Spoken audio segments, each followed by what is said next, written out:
Welcome, brothers and sisters. I'm Dallas James, and you're listening to Royal Levitical Priesthood.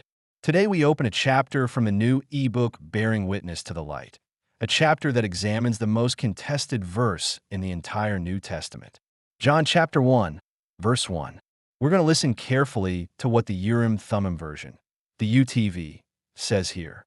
And I want to suggest to you, before we even begin, that what it says is not what your English Bible has taught you to expect. For more than 400 years, English readers have heard John 1 verse 1 in the same flat, third-person register. The King James puts it this way: "In the beginning was the Word, and the Word was with God, and the Word was God." The New International Version, the English Standard Version, the New American Standard, the Christian Standard Bible, they all carry essentially the same cadence. A narrator's report, a theologian's footnote, a statement about a divine being, not a statement from one.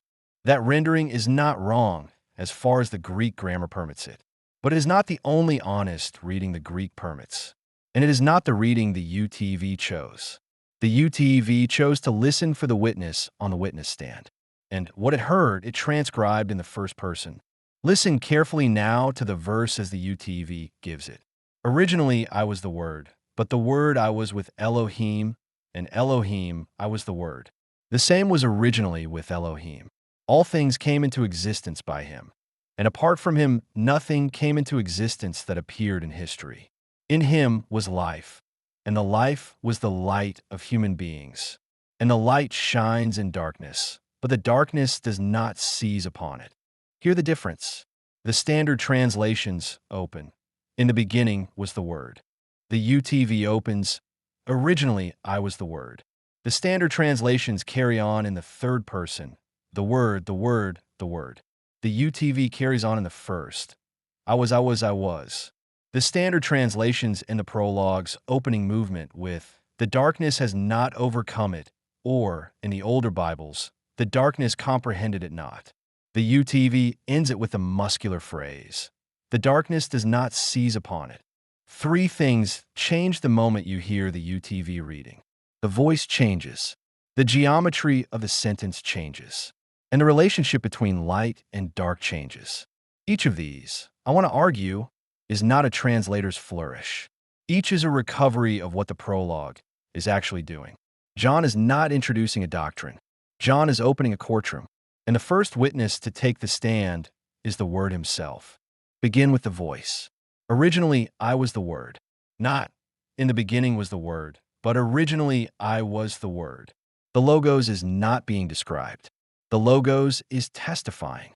He is identifying himself in the present perfect of his own eternal existence as the one who was with Elohim before history began, and as the one who is Elohim.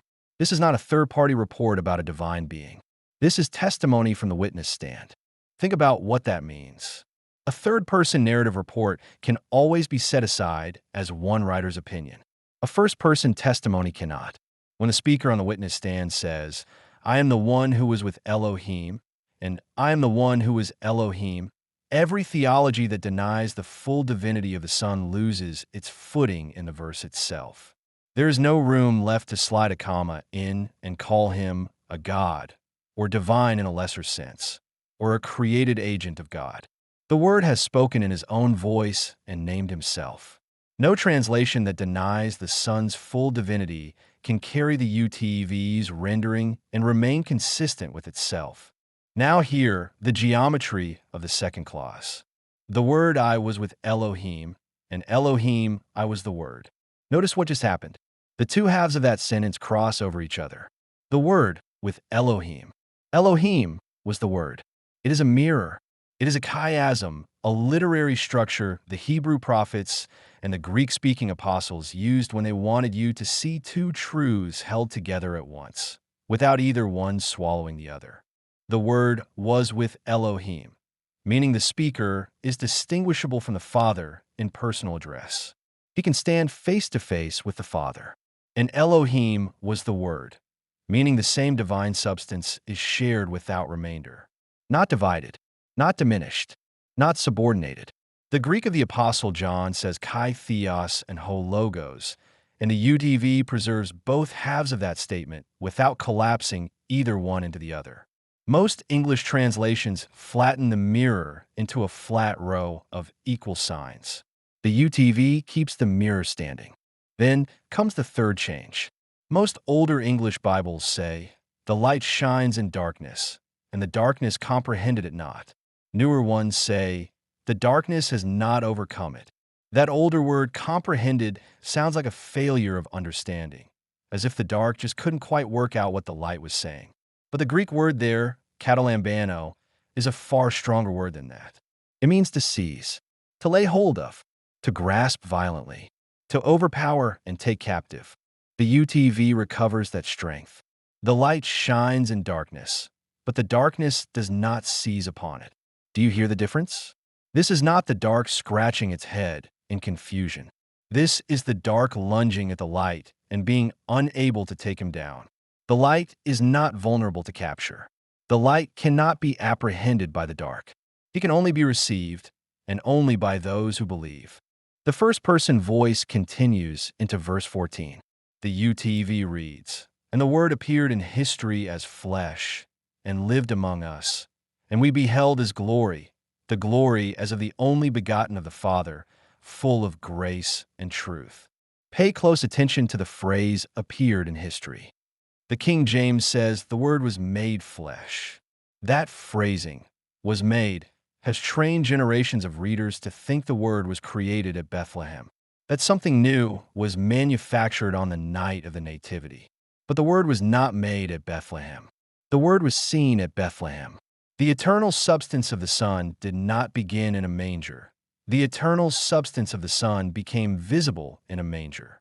The UTV's choice, "appeared in history as flesh," is the careful one. It is the choice of a translator who understands that the eternal Word entered into temporal manifestation. He was not newly originated. He was finally seen. So what have we heard today? We have heard the Word speak in his own voice, testimony from the witness stand, not narration about a stranger. We have heard the chiasm the older translations flattened, the Word with Elohim, and Elohim the Word, both halves preserved. We have heard the active hostility of the dark and the active invulnerability of the light, seize upon in place of comprehend. And we have heard the careful word "appeared," which protects the eternal pre-existence of the Son against the false suggestion that he was created at Bethlehem. This is the substance claim of bearing witness to the light. This is what the rest of the report measures itself against. And this, brothers and sisters, is what the Urim Thummim version was built to do, to let the witnesses speak in their own voices, and to refuse to let 400 years of theological habit silence them. I'm Dallas James,